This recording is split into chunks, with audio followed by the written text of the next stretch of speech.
주말 내내 그린벨트를 푼다 안 푼다. 당정청에 따로 붙다. 당정청의 중구난방 메시지로 혼란만 더 부추겨지는 양상입니다. 여권의 분열 조짐까지 보이는데요. 도대체 누구 말을 믿어야 할지 국민들은 더욱 갈팡질팡입니다. 이재명 부장님, 그린벨트 놓고 당정청 입장이 주말 새 모두 제각각이었습니다. 좀 소개해 주시죠. 예. 말씀하신 것처럼 저희가 좀 신문 브리핑에서 소개했지만 사실 이제 정세균 총리가 다시 제동을 건 듯한 그런 모양이 되면서 다시 당정청의 엇박자가 커지고 있는 거 아니냐 이런 얘기가 나오는 것 같습니다.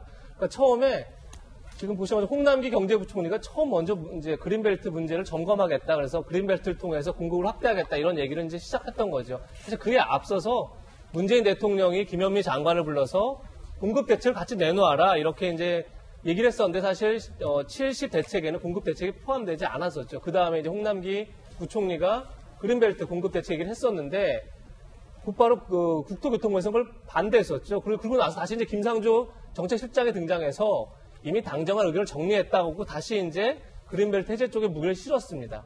그런데 정세균 총리가 오히려 지금 그린벨트 해제 매우 신중해야 된다. 훼손 시에는 복원이 안 된다. 이제 이렇게 얘기를 하면서 어떻게 보면 다시 그린벨트 문제가 원점으로 돌아간 듯한 그런 모양새고 어제 청와대 고위 관계자도 아직 그린벨트 문제 관련해서 정리가 안 됐다. 이렇게 얘기를 해서 혼선이 많은 건데 사실 양쪽 주장이 다 맞긴 하죠. 그린벨트라는 게 어떻게 보면 미래 세대를 위해서 남겨둬야 할 건데 그걸 지금 풀어서 일단 아파트를 짓고 보자는 게 과연 맞는 건지 그렇게 됐을 경우에 이제 어쨌든 뭐 로또 광풍이 불 것이다. 청약 광풍이 불 것이다. 이런 얘기를 하는데 그런 이제 우려도 분명히 존재하는 게 맞는 것 같고 하지만 지금 어쨌든 도심 내 사람들이 가장 가고 싶은데 공급이 안 되는 상황에서 부동산 정책이 다 백해 무약한 거죠. 뭘 내놓든 간에 다 이제 정책이 먹히지 않는 상황에서 어쨌든 도심 내에 공급을 확대하는 정책을 펴야 하는 게 또 숙제이기 때문에 굉장히 이제 양쪽의 논란이 다 주장이 맞기도 하고 또 논란이 가중된 상황인데 중요한 건 또다시 메시지 관리입니다.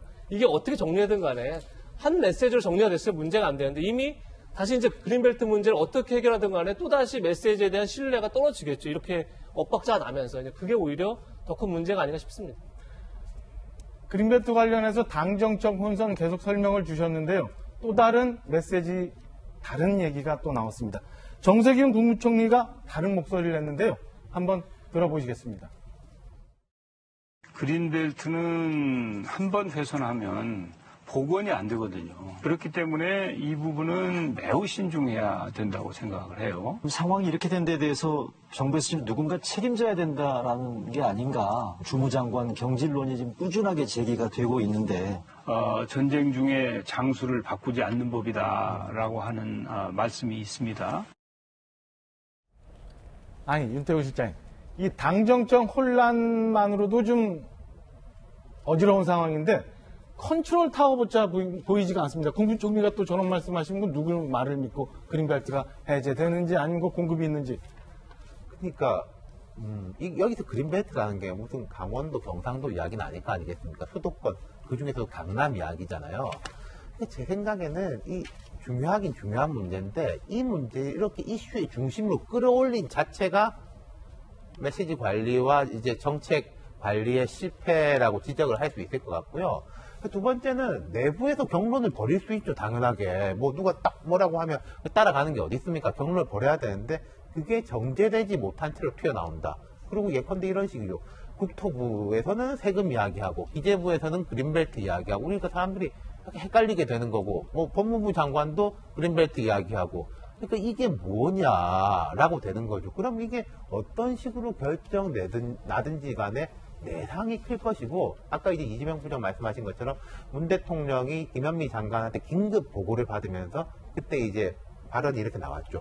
발굴해서라도 공급을 확대해야 된다. 그럼 이제 우리가 발굴이라고 생각할 때는 그린벨트라든지 아니면 뭐 군부대 요새 이야기 나온 거 있지 않습니까? 이렇게 묶여 있는 거를 이제 풀겠구나. 라고 이제 우리가 생각하는 거죠. 그리고 청와대가 대통령의 그런 발언을 공개할 때는 이게 약간 물밑에서 뭐가 좀 돼 있겠구나라고 보통 이런 일을 하는 사람들은 생각을 하는데 그 이후로 중구난방이니까 되게 답답하죠.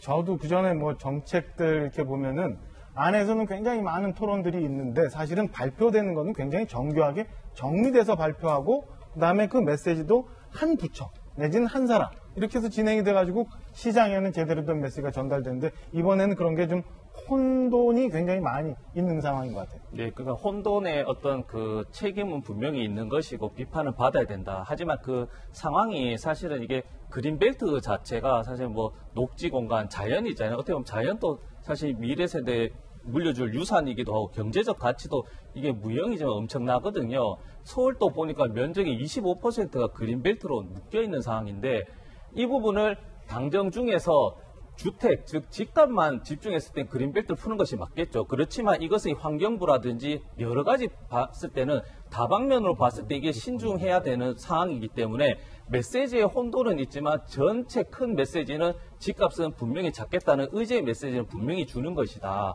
그래서 이 부분은 예전처럼 한 부처, 즉 말씀드렸지만 주택은 국토부에서 하라는 게 아니고요. 환경부, 법무부 또 일반 국민들도 다양한 의견을 이야기해서 이거는 일부처가 아니고 다부처, 다면 평가가 된 이후에 신속보다는 조금 이제 고민 끝에 나온 정책이 어떻게 보면 신뢰를 이끌어내는데 필요하지 않는 수단이라고 과정이라고 조금 이해해 주시면 좋을 것 같아요.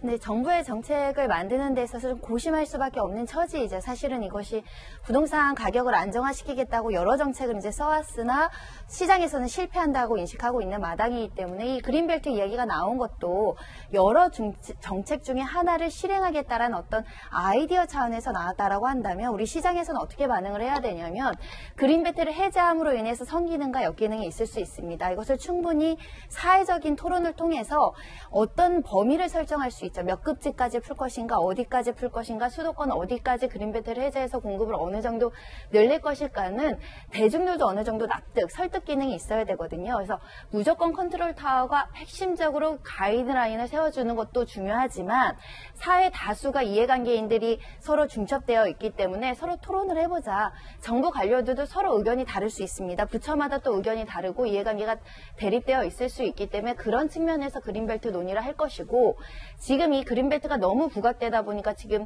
주변 땅값들 또 투기 세력이 모이고 있다라는 또 역기능에 대한 보도도 쏟아지고 있는데 이게 그린벨트가 하나의 대안으로 제시돼서 그래요. 중복적인 대안을 정책 입안자는 할 필요가 있습니다. 지금 많은 분들이 지금 보도를 통해서도 이야기를 하는 것이 수도권의 교통망이라든가 이 서울 지역의 그린벨트를 풀어서 공급이 해결이 되지 않고 또 도심의 재개발, 재건축에 대한 용적률 이야기도 나오고 있거든요.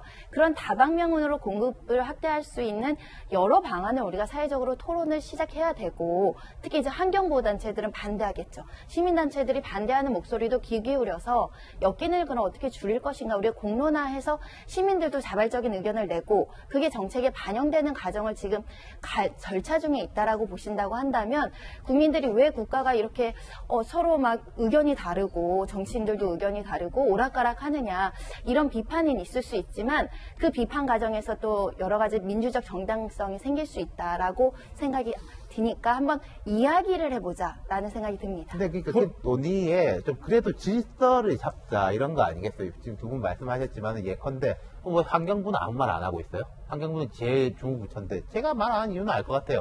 힘이 없는 사람들이니까 환경부는. 근데 이제 힘 있는 사람들은 법무부 장관, 경기도지사 이런 사람들은 막 말하잖아요. 이거는 우리가 생각하는 이 공론화가 되고 민주적인 토론의 과정이라고 보기는 어렵다는 거죠. 이제 혼란스러운 부동산 정책의 부작용이 어떻게 나왔느냐가 대표적인 게 오늘 아침 이제 소개되고 있는데요.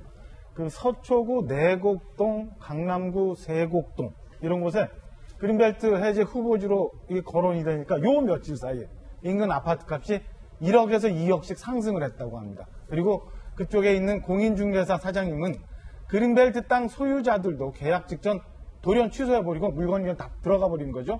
2억, 3억씩 호가를 올리고 있다고 합니다. 그러니까 잘못된 혼란스러운 정부 정책의 부작용이 이렇게 계속 혼선을 시장에 주고 있고 그러다 보니까 천정부지 모르게 부동산 가격만 올라가고 있습니다. 마침 유태구 실장님 그 말씀 주셨는데 이러다 보니까 대권 주자들까지 그린벨트 문제를 가지고 막 들어와요.